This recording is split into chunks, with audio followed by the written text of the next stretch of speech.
Alors voilà, dans cette petite vidéo, on va faire ensemble la correction du mini-test sur le calcul des concentrations dans le cas de concentration de soluté dans différentes solutions. Tu sais, il y a beaucoup d'élèves qui étaient absents cette semaine, il y en a d'autres qui étaient absents lors du mini-test, qui l'ont fait en reprise, d'autres n'ont pas pu voir la correction. Alors, on va faire les explications ici. Je pense que ça peut être bon pour tout le monde, même ceux qui l'ont bien fait. Juste avoir un petit rappel euh, sur la démarche qui est exigée. Et puis aussi, ben, les petits trucs que vont être donnés ici.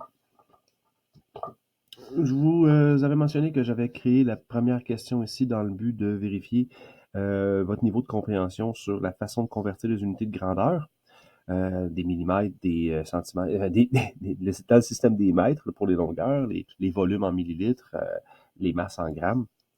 Euh, on se rappellera qu'il y a une petite phrase mémotechnique, une petite phrase de mémoire pour se souvenir de ça. Hein. On peut se dire que, je sais pas moi, Karine, Kimi, Kevin.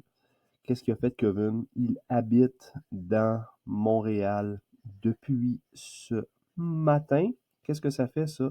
Ça nous rappelle que pour le système des longueurs en mètres, on a les milli, centi, déci, l'unité de mesure, le mètre, les décamètres, je pense que c'est le DA, les hectomètres et puis les kilomètres. Il y en a d'autres après, là. 1000 fois plus, on a les mégamètres. Après ça, on va avoir les gigamètres. Puis plus petit, on va avoir les micros, les nanos, les picots, puis toutes ces affaires-là. Mais l'essentiel, là, ça va être dans ceux-là. Si on ne travaille pas dans le système métrique, par exemple, on y va avec les volumes en litres, ben on a juste à changer le nom de la ville pour, mettons, Kevin habite dans Laval. Hein? Et puis, si on travaille en grammes, ben, on peut dire que Kim habite dans Granby. Tu sais, on va mettre la ville de Granby pour parler des grammes. Puis c'est là qu'on va avoir notre unité de grandeur. On se rappellera que quand on évalue les concentrations, on va travailler en grammes par litre pour les valeurs assez élevées. Quand on parle de concentration en grammes par litre, ben, il faut qu'on ait notre unité de masse en grammes, notre unité de volume en litres. Mais pour tous les autres cas, en pourcentage, en partie par million, en grammes par millilitre, par exemple, mais là, on va utiliser les grammes avec les millilitres. OK? Pour les unités de volume, là, on va utiliser les millilitres dans les ppm et les pourcentages. Bon, ben, juste allons vite un petit peu avec les réponses ici qu'on attendait en utilisant ce petit système. Je vais préparer aussi une feuille brouillon qui va nous permettre de... Est-ce que j'ai une feuille brouillon quelque part? Oui, feuille brouillon qui va nous permettre d'utiliser justement ce petit tableau-là. Alors, si j'ai 250 millilitres à transformer en litres, qu'est-ce que je fais? Ben, je vais regarder, je vais commencer par écrire mon nombre, ma grandeur, 250 ml. Je dis, OK, je vais fixer les millilitres. Donc, je me fixe dans cette colonne-là ici. Et puis, je regarde qu'est-ce que j'ai à la valeur des unités. J'ai 0 dans la valeur des unités. C'est là que je mets mon 0. 5, 2. 250 millilitres. Ça fait combien en litres, cette affaire-là? Ben, les litres, ici, on voit qu'il n'y a personne, il n'y a rien dans la colonne, il n'y a pas de nombre. On va donc mettre un 0. Et vu qu'on doit savoir combien ça fait en litres, on va mettre la virgule après litre, ce qui nous donne 0,25. Alors, on a ici 0,25 litres. Et ça, ben, vous avez tous bien compris, c'est une unité de volume. Ensuite, ben, on avait des grammes à transformer en milligrammes. Oui, un nombre décimal, ça se transforme évidemment lui aussi. Alors, cette fois-ci, je vais l'écrire encore une fois, 21,5 grammes. Je vais fixer qu'est-ce que j'ai ici en grammes. Où est-ce qu'ils sont mes grammes? Mes grammes, ils sont ici, dans cette colonne-là. OK? La colonne des grammes. Et à l'unité, j'en ai un. Donc, je vais inscrire le 1. J'aurai 2 dans la quantité des décas. Et 0,5 qui est là. Moi, je veux savoir ça fait combien en milligrammes qui sont à droite ici. Je vais rajouter les zéros. J'ai les zéros jusqu'à milli. C'est là que je vais placer ma virgule. À milli, à cet endroit-ci, ce qui me fait 21 500. C'est facile, cette affaire-là. Oh boy. Mettons. C'est comme ça qu'on va continuer, mettons, la transformation de la plupart de ces unités de grandeur-là. Même pour les kilos, ça fonctionne aussi. 21 500 ici. Par exemple, j'ai 12 kilogrammes. On met ça en grammes. Là, tu dis, ben là, une minute là, 12 kilogrammes, des kilos. Ça, c'est ici. C'est dans cette colonne-là. Colonne des kilos ici. J'en ai 12. Ben, je vais placer mon 2 à la valeur des unités des kilos. Kilogrammes. Où est-ce qu'il va le 1? Après. Je veux le savoir en grammes, je vais rajouter mes zéros jusqu'à ce que j'arrive à grammes. J'avais déjà les kilos, j'en rajoute un zéro pour les hectos, un zéro pour les décas et un autre zéro pour arriver au gramme. C'est ça qui va me donner 12 000. Et pour les autres grandeurs, où est-ce qu'on avait des volumes, des masses à transformer, alors ça c'était une masse, ça c'était une masse aussi, 0,5 mg dans ce cas-ci, ça nous donnerait 0,0005 grammes. Et puis le dernier en bas, 1,25 litres, c'est 1250 millilitres. Pour les deux autres, on transforme des concentrations. Qu'est-ce que je recommande de faire pour ça? Moi, je recommande de l'écrire sous forme de fraction parce qu'une concentration, c'est un rapport. Alors, quand on dit 12%, ça veut dire 12 unités pour 100 unités. Quand on dit 1 ppm, c'est une partie pour 1 million de parties. Alors, on va y aller en faisant des taux. Quand on parle de pourcentage et ppm, on est en système de millilitres tous les deux. Donc ça va bien côté unité de mesure. Qu'est-ce que je veux dire par réécrire? Tu sais, si tu réécris 12% comme ça, là, tu le mentionnes sous forme de fraction, sous forme de rapport. Tu écrirais 12 sur 100, n'est-ce pas? Là, tu comprends que j'ai 12 parties dans 100 parties. Donc 12 unités dans un tout de 100 unités. Moi, je veux savoir combien ça fait de parties dans un million, si j'en avais un million de quantité de particules totales. Fait que, si j'en ai 12 dans 100, j'en ai combien dans un million? C'est ça qu'on se pose comme question. J'ai combien de parties j'ai combien de parties ici par million de parties en dessous. Donc, si j'en ai 12 sur 100, combien sur un million? Tu vois que je fais une proportion. 1 million fois 12, ça fait 12 millions. 12 millions divisé par 100, ça nous amène à 120 000. C'est là qu'on a 120 000, comme ça, 120 000 ppm. C'est beaucoup. 120 000 ppm, c'est très élevé. C'est pour ça que normalement, on devrait utiliser le pourcentage dans ce cas-ci. Concentration. Et le truc des fractions, ça fonctionne aussi avec les grammes par litre, à la condition qu'on mette ça en millilitres pour le mettre en pourcentage. Parce que, regardez bien, 10 grammes par litre, 10 grammes par litre, c'est vrai qu'on écrirait ça 10 grammes sur 1 litre. Là, je ne peux pas écrire combien ça fait pour 100 millilitres. Je ne peux pas faire tout de suite mon rapport comme ça. Non, parce que là, j'ai des litres et là, des millilitres. Ça ne se parle pas. Il faut que je transforme ça en millilitres d'abord. Donc, je vais réécrire ma fraction, 10 grammes, et puis 1 litre, ça fait combien de millilitres, ça? Si j'ai 1 dans la colonne des litres, je rajoute des zéros jusqu'à millilitres, ça veut dire que j'en ai 1000. 1 litre, c'est la même chose que 1000 ml. Oui. Là, je peux écrire combien ça ferait pour 100 ml. Là, j'ai un beau rapport de proportion correcte. Ce qui donnerait ici 1.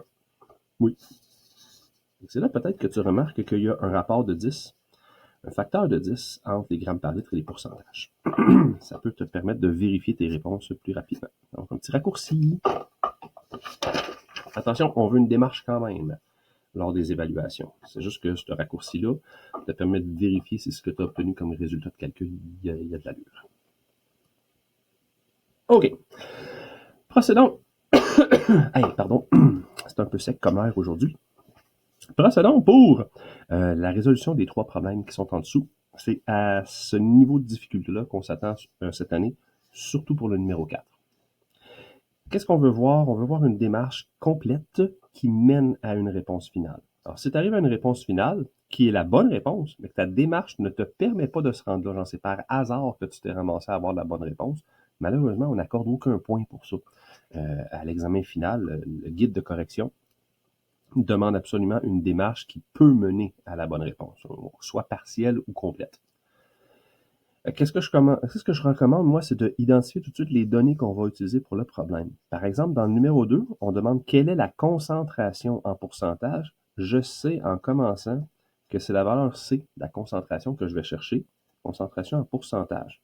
Donc, je me dis, je vais probablement utiliser ma formule, concentration sur 100, parce que je suis en pourcentage, est égal à ma quantité de soluté divisée par la quantité de solution. C'est un rapport de soluté par solution pour 100. Pour ça, j'ai besoin de ma quantité de soluté et ma quantité de solution. Elles sont sûrement présentées dans le texte. Pour préparer 750 ml d'une solution nettoyante, Jay utilise 50 g de vinaigre. Le vinaigre est dans la solution nettoyante, donc le vinaigre est le soluté. Là, tu as deux options. Soit que tu me présentes ça en belle colonne, mon soluté vaut 50 ml, la quantité de soluté c'est 50, et la quantité de solution vaut 750. Soit que tu me le présentes comme ça, on apprécie ça, nous autres les profs corrigent même parce qu'on va de gauche à droite, puis on voit votre résolution facilement.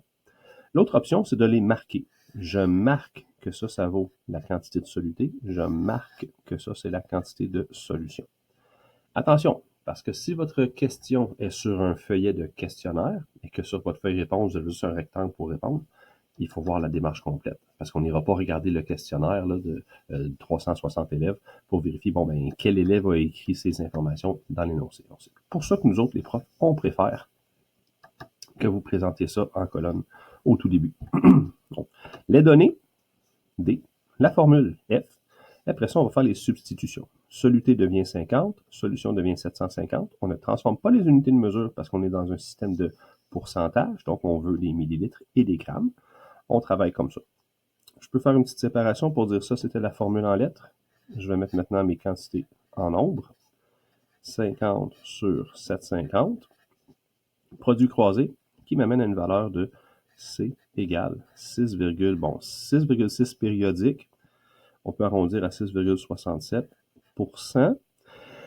On va mentionner que vu qu'on avait des millilitres en haut et en bas, pour les deux quantités, on a un soluté qui est liquide, donc son volume a été évalué. On a une solution qui est liquide, donc son volume a été utilisé. Donc on met V sur V pour dire qu'on avait un liquide dans un liquide. On ne met pas L sur L, V sur V. Comme en secondaire 3.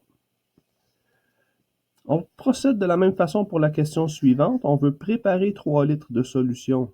C'est ma quantité de solution à 27 grammes par litre. Bon, c'est pas textuellement écrit la concentration vaut 27 grammes par litre, mais on sait reconnaître les unités de mesure d'une concentration, les ppm, les pourcentages et les grammes par litre. Donc, on sait que ça, c'est une concentration. Je vais tout prendre en note. en note. C vaut 27 grammes par litre. Ça m'indique quelle formule je vais utiliser aussi. Solution, j'en ai 3 litres à préparer. Et là, il faut savoir combien de sel on va utiliser pour mettre dans notre solution, pour dissoudre à l'intérieur. Donc, la quantité de sel va être dissoute. On cherche la quantité de soluté. Analyse de phrase ici. Relation en grammes par litre, c'est 27 grammes pour 1 litre. Dans ma formule, c'est C sur 1 égale soluté sur solution. On fait le petit mur. On traverse de l'autre côté avec les nombres cette fois-ci. La concentration, on la connaît cette fois-là. Attention, on ne va pas remplacer ST et SLN comme dans le premier cas. On va remplacer seulement ceux qu'on connaît. C va devenir 27 sur 1. De l'autre côté, soluté, on ne le connaît pas. Il va rester ST ou X si tu préfères. Et le volume de 3 litres, est-ce qu'on le laisse en litres? Oui, parce qu'on est en grammes par litre. Donc, c'est très correct d'avoir 3 litres comme unité de volume. Produit croisé, 3 multiplié par 27, ça fait 81. 81 va donc être égal à 1 fois ST. Ça vaut 81. La quantité de soluté nécessaire est de 81 grammes. Pensez à mentionner les unités de grandeur. Parce que quelqu'un qui m'aurait écrit, je sais pas, moi, il fait son problème autrement, puis là, il me dit, ça vaut 81 000 milligrammes. Ben, sa réponse est acceptée aussi. Là. 81 000 milligrammes, c'est 81 grammes. Pensez à bien écrire vos unités de mesure, comme il faut. Une réponse sans unité de grandeur, ça présente mal à l'enseignant si l'élève comprend bien ce qu'il est en train de faire. Et voilà ce qu'on risque de retrouver cette année en secondaire 4 comme question dans les épreuves. Des questions où est-ce qu'on va parler de concentration en partie par million, où est-ce que les quantités sont très faibles. On parle d'un test de qualité de l'eau effectué au cégep. On ne dit pas lequel, mais on a toute une petite idée. On dit que 10,5 litres d'eau du cégep contiennent 0,02 g de carbonate. D'après cette phrase-là, on comprend que le carbonate est dans l'eau du cégep. Notre quantité de soluté est donc de 0,02 g. Et puis la quantité d'eau qui contenait ça, c'était 10,5 litres. Et là, en écrivant mes unités de grandeur, litres ici, je me dis, hop. J'ai des grammes, j'ai des litres, mais je ne suis pas en grammes par litre, je suis en ppm. Donc, je vais transformer cette valeur-là en millilitres. 10,5 litres, c'est 10 500 millilitres. Là, j'ai des grammes, j'ai des millilitres, c'est des unités qui vont bien ensemble, surtout dans les solutions aqueuses, pour faire des calculs en ppm. Parce que 10 500 ml, c'est aussi 10 500 grammes pour l'eau. C'est bien de l'eau. Je vais présenter le fait que je veux comparer la concentration de carbonate par rapport à la concentration maximale qui est de 2 ppm. Je ne vais pas utiliser 2 ppm dans mon calcul, là. Je vais juste calculer la concentration de l'eau d'après cet échantillon-là, et la concentration de carbonate d'après l'échantillon. Et puis, je vais comparer avec la valeur de 2. Bon, je vais utiliser la formule de C sur 1 million, n'est-ce pas? C sur 1 million, parce que je suis en ppm, qui veut dire partie par million. Il y a 6 zéros là-dedans.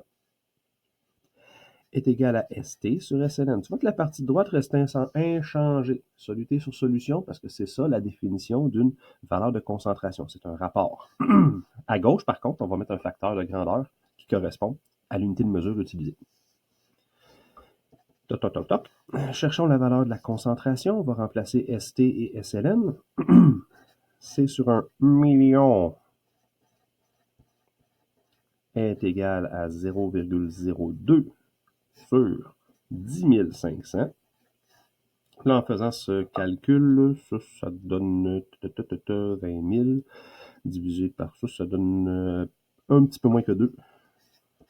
Si j'arrondis, 1,9 ppm. Pourcentage. On vient de calculer, ça fait combien par million? Regarde, j'en ai 1,9 par million. C'est comme ça qu'on va le mentionner. Et 1,9 par million. J'ai pas fini de répondre à ma question. Non, non, non. Ça, c'est la valeur de la concentration de carbonate dans l'eau du cégep. La question est, cette valeur dépasse-t-elle la concentration maximale? On va dire non, virgule. Pourquoi? Faut pas simplement dire non, dis pourquoi. Non, parce que 1,9 ppm est plus bas que 2 ppm. Ça a l'air évident, là, mais il faut mentionner pour quelle raison tu dis que c'est non.